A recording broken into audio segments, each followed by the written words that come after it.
Во март до година ќе се размислува за зголемување на платите на лекарите. Оти сега е затворен буџетот за 2019 година. Ова е ветувањето кое лекарите го добија од премиерот Заев, по нивните барања за повисоки примања, а со цел намалување на одливот на медицински персонал од земјава.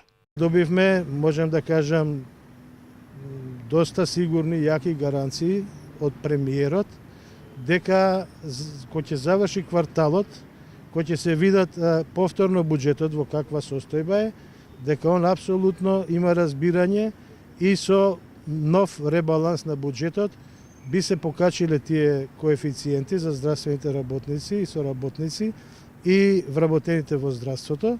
Од синдикатот на клинички за сега веруваат во добрите намери на властите, од кои добиле уверувања дека предизборните ветувања за плата од 100.000 динари ќе бидат остварени, ама во 2020 година. Она што го ветиле во нивната програма, он сака и се надева дека до крајот на 2020 година ќе го реализираат. До средба помеѓу представниците на синдикатот на клинички дојде по протестите, кои на почетокот се однесуваа на зголемување на цената на месечниот билет за паркирање од 300 на 800 динари.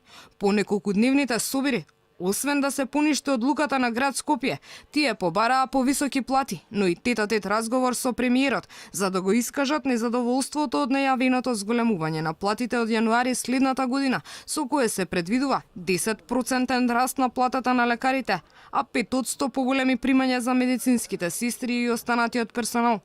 Ваквата одлука според синдикатот ќе донесе раздор помеѓу вработените, со што ќе дојде и до нарушување на тимската работа.